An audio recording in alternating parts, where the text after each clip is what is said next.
오늘은 청구서를 보내지 않으신 하나님, 청구서를 보내지 않으신 하나님이란 제목으로 하나님 말씀을 함께 나누도록 하겠습니다. 오늘은 우리 1년 만에 1년에 한 번씩 찾아오는 그 추수감사주일 예배를 드립니다. 오늘 설교는 한 89세 노인 앨런 매클로스키 할아버지 이야기로 시작하려고 합니다. 이분은 1952년부터 지금까지 70년이 넘도록 한 마을의 묘지를 돌봐온 묘지기입니다. 한 번도 쉬지 않았고 은퇴도 하지 않았고, 그리고 무엇보다도 놀라운 것은 단 한 번도 청구서를 보낸 적이 없다는 것입니다. 묘지기 일만 하는 것이 아닙니다. 그는 수십 년 동안 마을의 비공식 수리공이었습니다. 전기가 나가면은, 또 플러밍 공사가 필요하면은, 부엌에 문제가 있으면은, 또 문이 고장 나면은 사람들은 다들 이 할아버지를 불렀습니다. 그리고 그에게는 한 가지 규칙이 있었습니다. 수리비를 드리려고 하면 할아버지 언제나 이렇게 말했습니다. I'll catch up later. 나중에 정산합시다. I'll catch up later. 우리 영상 준비됐으면 바로 준비해 주시기 바랍니다. 그런데 마을 사람들은 압니다. 그 나중이라는 말은 단 한 번도 실제로 오지 않았습니다. 할아버지는 처음부터 돈을 받을 생각으로 한 것이 아니었습니다.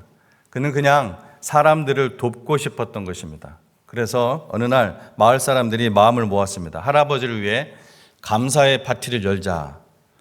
하지만 이제 그냥 불러서는 할아버지가 오실 리가 없으니까 수리할 것이 있다고 속입니다. 그리고 할아버지가 문을 열고 들어오시는 순간 온 마을 사람들이 일어나서 외쳤습니다. 앨런, thank you. 오늘 우리가 당신께 감사하는 날입니다. 라고 하는 그러한 장면인데요. 우리 함께 잠깐 저 영상을 보도록 하겠습니다. 제가 한 말, 글씨가 좀 작지만 제가 설명을 드렸기 때문에 여러분 영상만 봐도 알 수 있을 것 같습니다. 70년 동안 단 한 번도 청구서를 보내지 않았던 89세 할아버지. What was your hardest one? My wife, 볼륨이 작아요. How'd you get through that? I figured she'd want me to do it.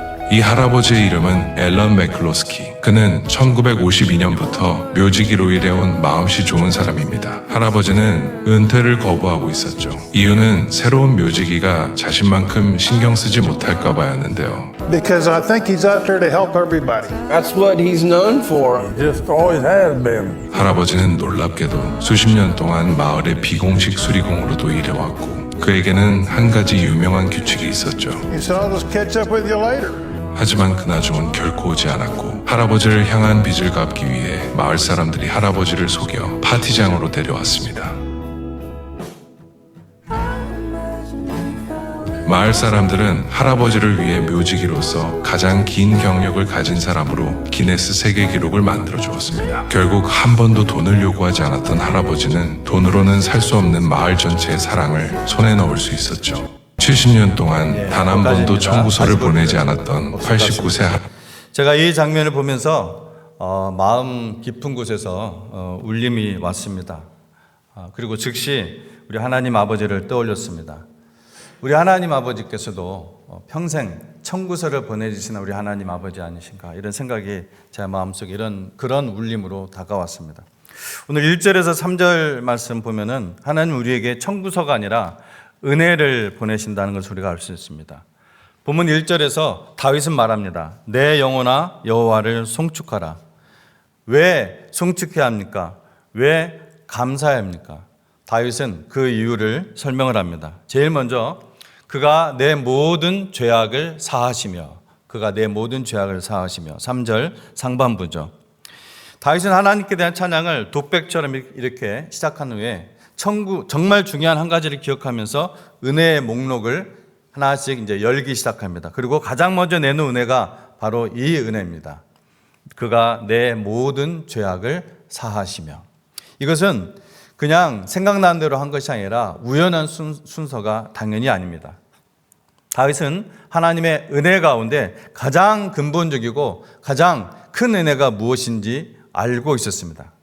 그것은 바로 죄 용서의 은혜입니다. 죄 용서는 하나님의 은혜의 모든 은혜의 시작점인 것입니다. 우리가 땅 위에 사는 동안은 하나님은 우리에게 헤아릴 수 없는 그런 은혜를 베푸십니다. 생명을 주시고 숨을 주시고 오늘 여러분이 이 자리에 앉아 있는 그런 건강도 주시고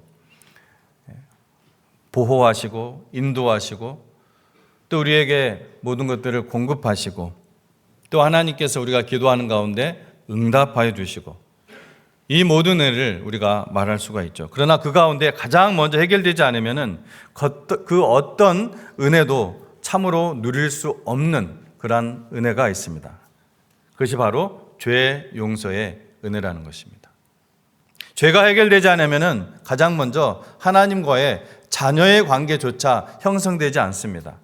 또한 자녀의 관계에 있던 사람도 이 죄가 해결되지 않으면은 하나님과 멀어지게 되고 마음이 무거워지고 그 평강이 사라지고 또 그렇게 되면요 은혜로 볼 눈이 가려집니다. 그래서 그 사람의 입에서 감사의 고백보다는 불평의 고백들이 늘어나게 됩니다. 또한 감사 대신 두려움이 자꾸 그 가슴 속에 자리 잡게 되어 있습니다. 이 죄용서 은혜는 모든 것의 가장 근본이 되는 믿지 않는 하나님의 자녀로 거듭나지 않은 사람에게도 또 이미 하나님의 자녀가 된 사람에게도 가장 근본적인 은혜의 기초가 바로 이 죄 용서의 은혜입니다. 그래서 다윗은 은혜의 목록을 열거할 때 가장 먼저 이 고백을 올려놓습니다. 하나님, 제가 가장 먼저 감사할 것은 바로 제 죄를 용서하신 하나님의 은혜입니다 라고 고백하는 것입니다. 이 죄 용서의 은혜가 여러분 무엇으로 가능해졌습니까? 그것은 바로 십자가입니다. 십자가. 다른 어떤 것으로도 이 죄 용서 은혜는 하나님의 그 거룩하심 속에서 해결될 수가 없습니다. 구약의 다윗은 비록 희미하게 보았지만 우리는 분명하게 알고 있습니다. 왜냐하면 온전하신 구약에서 모형으로 보여주신 그 모든 실체인 예수님께서 바로 오셨기 때문입니다. 그리고 말씀으로 성령의 감동이 이렇게 된 그 말씀으로 우리에게 깨닫게 해 주셨던 것입니다. 이 죄 용서의 은혜는 예수 그리스도의 십자가로 인해 가능해졌습니다. 우리 죄의 그 청구서는 누구에게? 우리에게 날아오지 않고 예수님의 십자가에 날아갔습니다. 우리가 받아야 할 심판은 예수님이 대신 받으셨습니다. 아들 하나님이 대신 받으셨습니다. 왜요? 우리는 대신 받을 수가 없습니다. 우리는 이미 심판의 영원한 사망의 선고를 받은 심판받아야 될 사람이 당연히 심판을 받아야 될 사람이 다른 사람을 대신해서 심판을 받아줄 수가 없습니다. 우리가 갚을 수 없는 이 죄의 빚은 예수님이 다 지불하셨다는 것입니다. 당연히 죄인이 죄인을 용서할 수 없기 때문에 그렇습니다. 우리가 부끄러워해야 할 죄의 그 기록은 십자가에서 완전히 지워졌습니다. 우리의 모든 죄는 우리가 아닌 누구에게? 예수 그리스도께 청구되었고 예수님이 완전히 그것도 단번에 그 값을 치르셨습니다. 그래서 우리가 하늘의 하나님을 아버지라 부를 수 있고 또 예배할 수 있고 감사할 수 있다는 것입니다. 죄 용서의 은혜를 깨달아야 여러분 다른 은혜도 보이기 시작합니다. 죄 용서의 은혜를 모르면은 우리는 하나님께 받은 은혜를 여러분 볼 수가 없습니다. 그러나 죄 용서가 무엇인지 깨달으면은 그 다음에 모든 것이 이제는 은혜로 보입니다. 살아있는 거, 용서받는 거, 보호받는 거, 인도받는 거, 공급받는 거, 부르심을 받는 거, 당연히 하나님의 은혜로 보입니다. 이 죄 용서의 은혜로 받은 모든 것을 생각하면은 질병 가운데서도 심지어 그리스도 안에서 죽는 것도 여러분 감사를 드릴 수가 있습니다. 질병 가운데서 끙끙 자연적으로 우리의 몸은 끙끙 앓고 신음소리를 낼지라도 우리는 감사의 영을 놓지 않을 수 있다는 것입니다. 여러분 교회 역사 속에서 수천만 명의 순교자들이 나온 것을 여러분 잘 알 것입니다. 그들의 그 믿음과 생명을 바꾸지 않고 그들에게 너희가 이 믿음을 포기하면은 너희가 예수 그리스도를 향한 이 믿음을 포기하면은 살려줄게. 그렇게 했을 때도 그들은 그 믿음과 그 생명을 바꾸지 않고 당당하게 그 순교의 현장으로 걸어갔던 것입니다. 그것이 바로 죄의 용서의 은혜를 진실로 깨달은 사람의 그 감사의 마음인 것입니다. 모든 은혜의 시작은 여러분 죄 용서입니다. 죄 용서가 없으면 어떤 은혜도 깨달을 수 없습니다. 또 죄의 용서는 십자가 없이는 설명할 수 없는 그런 은혜인 것입니다. 그리고 우리는 이 은혜를 값없이 조건 없이 완전히 받았습니다. 하나님이 이 죄의 전 것을 우리에게 보내지 않고 누구에게 보냈다? 예수님께 보내셨다는 것입니다. 예수님께 보낼 수밖에 없습니다. 받을 사람이었습니다. 그래서 다윗은 가장 먼저 이렇게 노래한 거예요. 그가 내 모든 죄악을 사하시며. 여러분, 죄 용서를 받으셨습니까? 예수 그리스도의 그 십자가의 피로 여러분의 그 죄를 다 용서받으셨습니까? 하나님 주신 모든 선물 중 가장 큰 선물, 가장 먼저 우리가 감사해야 할 은혜가 바로 죄 용서의 은혜라는 것입니다. 3절 하반부에 보면은 또 무엇이 나오냐면 내 모든 병을 고치시며. 다윗은 내 모든 병을 고치시며라고 말합니다.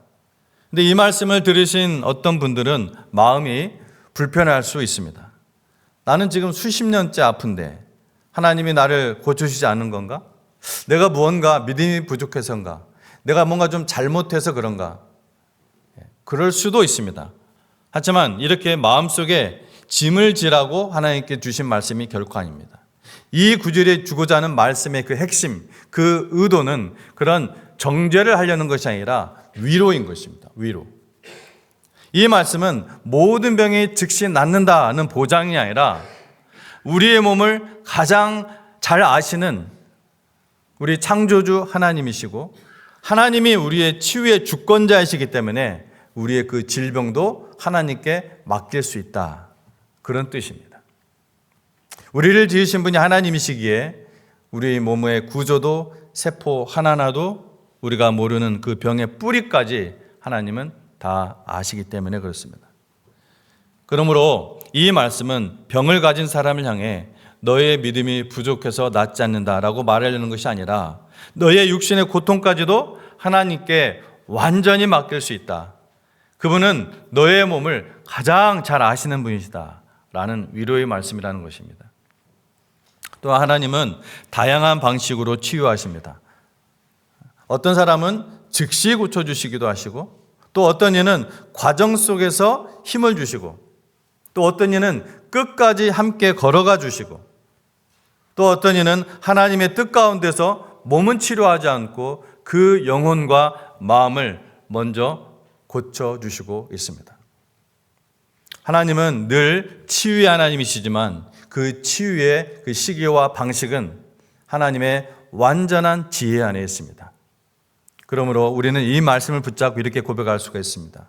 주님, 제 질병의 모든 것을 주님께 맡깁니다. 주님이 저를 가장 잘 아시기 때문에 그렇습니다. 이것이 다윗이 말한 내 모든 병을 고치시며의 참된 위로인 것입니다. 셋째로 하나님의 은혜를 조건으로 주시지 않는다는 것입니다. 뭐라고요? 하나님의 은혜를 무엇으로 주시지 않는다? 조건으로 주시지 않는다. 무슨 말이냐면은 내가 이렇게 했으니까 내가 이렇게 해준다. 그런 식의 계산법이 아니라는 것입니다. 하나님은 우리에게 주신 은혜는 언제나 선물이었습니다. 우리가 받은 것 중에 우리가 지불해서 얻은 것은 아무것도 없습니다. 하나님은 청구서가 아니라 은혜를 보내시는 분입니다. 하나님 우리의 생명과 모든 것을 공급하시는 평생 공급자라는 것을 여러분 잊지 마시기 바랍니다. 4절에서 5절이에요. 다윗은 계속해서 말합니다. 내 생명을 파멸해서 구속하시며.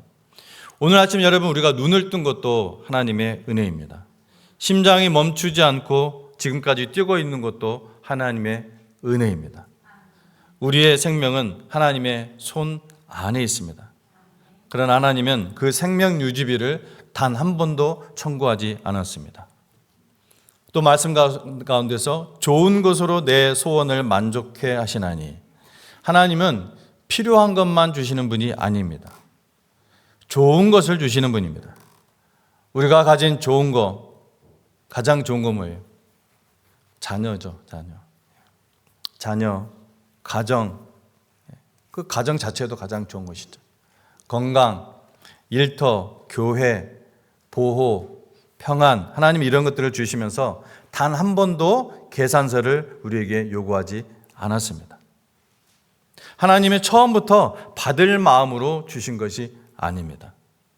우리가 아까 영상에서 보았던 그 앨런 할아버지가 그랬듯이 하나님은 우리에게 주실 때 처음부터 받을 마음으로 주신 것이 아니라는 거예요. 우리가 지금 누리는 모든 복은 순수한 사랑에서 나온 선물이라는 것입니다. 우리가 계산해야 할, 내가 내야 할 그 청구서는 하나님께 한 번도 날아오지 않았습니다. 하나님은 우리의 삶의 평생 공급자이십니다. 제가 하나님의 이 사랑을 좀 늦게 깨달았는데, 이 사랑을 깨달은 후부터는 제가 개인적으로 별로 좋아하지 않고 부르면 그냥 함께 부르긴 하지만 잘 부르지 않는 찬송이 하나 있습니다. 내 너를 위하여라는 찬송입니다. 전 이 찬양을 부르면 뭔가 자꾸 오히려 길티의식을 자꾸 느껴요. 그 1절과 4절 후렴에 이렇게 되어 있습니다. 마지막 부분에 1절 보면은 너 위에 몸을 주건만 날 무엇 주느냐, 너 위에 몸을 주건만 날 무엇 주느냐. 또 4절에는 이것이 귀중하건만 날 무엇 주느냐, 이것이 귀중하건만 날 무엇 주느냐. 그러니까 하나님 앞에 이렇게 믿음으로 반응하고 헌신하는 것은 참으로 귀한 것입니다. 하지만 저는 이상하게 이 가사의 그 뉘앙스가 마치 하나님께서 내가 널 살려줬으니까 빚 갚으라고 말씀하는 것처럼 느껴지는 거예요. 저만 그런지 모르겠습니다. 하나님을 마치 빚 받으러 온 채권자처럼 느끼게 하는 그러한 가사라는 것이죠. 하나님은 채권자로서 채무자인 우리에게 빚 독촉하러 오는 분이 아닙니다. 이것을 역으로 생각해 보면 여러분 압니다. 여러분, 아무리 철부지 때라도 부모의 사랑을 듬뿍 받은 아이는 가르치지 않아도 아이로서 부모에게 기쁨을 줍니다. 어떻게 줍니까? 그저 아침에 예를 들어서 나갔다가 저녁에 들어오면은 아빠 하고 달려오고 엄마 하면서 달려와서 어떻게 합니까? 두 손을 벌려 안기죠. 기쁨과 감동이에요. 그 자체만으로 기쁨과 감동을 줍니다. 그 아이를 보면서 부모가 빚 갚으라고 하지 않습니다. 철 모르는 시절이라 할지라도 엄마 아빠라고 부르고 그리고 함께 한 자리에서 밥을 먹고 평범한 대화를 하는 것만으로 부모는 감사하고 위로를 받습니다. 그 아이를 보면서 그 식탁 앞에서 빚 갚으라고 하지 않습니다. 또 철이 들고 성숙한 자녀는 부모의 사랑을 알고 부모를 기쁘게 해드리려고 합니다. 그런 자녀의 사랑과 섬김에 부모는 어떻습니까? 기뻐하고 감동을 받지만 너 지금 빚 갚고 있는 거야. 아직도 한참 남았어. 라고 하지는 않습니다. 그러신 분이 있으세요? 뭔가 있을 것 같은 느낌이. 하다못해 여러분, 참 죄 많은 사람도 그런데, 우리 사람도 우리 자식한테 그런데 여러분, 어찌 우리 하나님 아버지께서 그렇게 하시겠습니까? 그 입장을 바꿔놓고 생각해 보시라는 것입니다. 하나님께서는 우리가 십자가의 사랑을 정말 깨닫고 더 풍성한 깊은, 안길 수 있는 그런 사랑의 관계, 더 끈끈한 그런 관계, 이러한 믿음이 넘치는 관계로 나아가기 원하시는 것입니다. 그러므로 이 추수감사주일은 하나님께 드리는 감사의 파티입니다. 다윗은 1절에서 다시 강조하죠. 내 영혼아 여호와를 송축하라. 그 모든 은혜를 잊지 말지어다. 추수감사절은 1년 중 특별히 감사의 브레이크를 밟는 날입니다. 십자가의 피로 우리를 영원한 사망에서 영원한 생명으로 옮겨주신 값없는 그 은혜를 우리가 늘 감사해야겠지만, 매일매일 감사해야겠지만, 이 추수감사절은 우리의 모든 것을 하나님께 감사로 올려드리는 그런 날인 것입니다. 그래서 저는 사실 어제 전도사님하고 잠깐 제가 얘기를 했는데, 다른 날 그래도 특성이 있었는데 추수감사주일의 특성이 한국도 없다는 것이 너무 제가 좀 아쉬워서 고민을 많이 했습니다. 내가 나라도 부를까? 또 원맨쇼 하는 것 같아서 제가 그냥 멈췄는데, 다음 주라도 특별한 하나님께 올려드리는 찬양이 있었으면 좋겠습니다. 오늘은 하나님께 드리는 감사의 파티예요. 여러분, 감사의 마음과 감사의 말이 풍성한 사람이 하나님의 복을 받지 못할 그러한 사람을 보았습니까? 여러분 한번 생각을 해보세요. 한번 여러분 시도를 보세요. 여러분 마음속에 불평할 것들이 많은데 오히려 그 가운데서도 감사할 것을 여러분 하나님으로 인하여, 오늘 제가 많은 것들을 이야기했어요. 받은 복을 세어보아라 라는 찬양도 있잖아요. 한번 세어보세요. 그럴 때 그러한 가운데서도 감사의 말, 감사의 마음 될 때 하나님께서 복을 부어주시지 않는지 여러분 한번 시험해 보십시오. 시험해 보세요. 단순한 심리적인 여러분의 마음 상태를 얘기하는 것이 결코 아닙니다. 반대로 뻑하면 섭섭하고 뻑하면은 그냥 부정적인 말을 옮기는 그러한 영은 하나님의 복과 형통을 누가 막는 게 아니에요. 자기 스스로 막고 있어요. 자기 스스로 그걸 막아버리는 거예요. 이거를 여러분 정말 깨달으셔야 됩니다. 우리는 평생 은혜만 받고 살았습니다. 공기 사용료 내신 분이 있어요? 공기 사용료도 안 냈고 햇빛 사용료도 안 냈고 심장박동 유지비도 안 냈고 건강을 지탱해준 비용도 안 냈고 자녀를 지켜주신 대가도 안 냈고 용서의 값도 안 냈습니다. 하나님은 모두 선물로 주셨습니다. 이제는 우리가 여러분 드릴 차례입니다. 오늘은 우리가 하나님께 말하는 날입니다. 아버지 감사합니다. 여러분 한번 해보시기 바랍니다. 아버지 감사합니다. 혹시 여러분이 아버지 하는데 약간 이질감 느끼시는 분이 있다면 어쩌면 그거는 뭐 어쩔 수 없는 것이죠. 하나님과 더 깊어지는 관계로 들어가셔야 됩니다. 아버지, 우리는 평생 당신의 은혜 속에 살았습니다. 이 앨런 할아버지를 위해 마을 사람들이 정말 깜짝 파티를 열었듯이 우리는 오늘 하나님께 감사의 파티를 올려드립니다. 어제 우리 젊은 성도님들이 아침 이른 시간부터 어제 밤 늦게까지 음식을 이렇게 준비하는 것을 보면서 저게 다 내 뱃속으로 들어오겠지만 왜 이것이 우리가 감사할 일인가? 이렇게 우리가 함께 우리 성도들이 주님의 교회 아닙니까? 교회란 믿는 자들의 무리인데 주님의 몸된 교회를 이렇게 섬기는 것이 바로 주님을 섬기는 것이라는 분명한 성경적인 교훈으로 함께 모여서 그 자기의 모든 시간을 들여서 또 어떤 분은 물건을 대시고 하여튼 여러 가지 방법으로 그렇게 하나님께 감사의 마음으로 막 웃으면서 즐겁게 막 짜증내면서 막 하기 싫은 거 억지로 하는 것이 아니라 즐거운 마음으로 하는 것을 보면서 저는 그걸 보면서도 참 감사를 드렸습니다. 그분들께도 감사를 드립니다. 하나님께도 감사를 드리고 오늘 설교를 마무리하며 우리가 드릴 고백은 단 하나입니다. 하나님은 평생 단 한 번도 청구서를 보내지 않으셨습니다. 저는 앞으로도 보내지 않으실 것 같습니다. 우리가 받은 은혜는 셀 수 없이 많고 그 모든 것은 하나님의 사랑에서 나온 것입니다. 그러므로 오늘 우리의 영혼이 하나님께 무릎을 꿇고 이렇게 고백하길 원합니다. 아버지 감사합니다. 그 은혜를 잊지 않겠습니다. 오늘 우리는 당신께 감사의 파티를 엽니다. 아멘. 파티엔 음식이 빠질 수가 없죠. 함께 기도하겠습니다.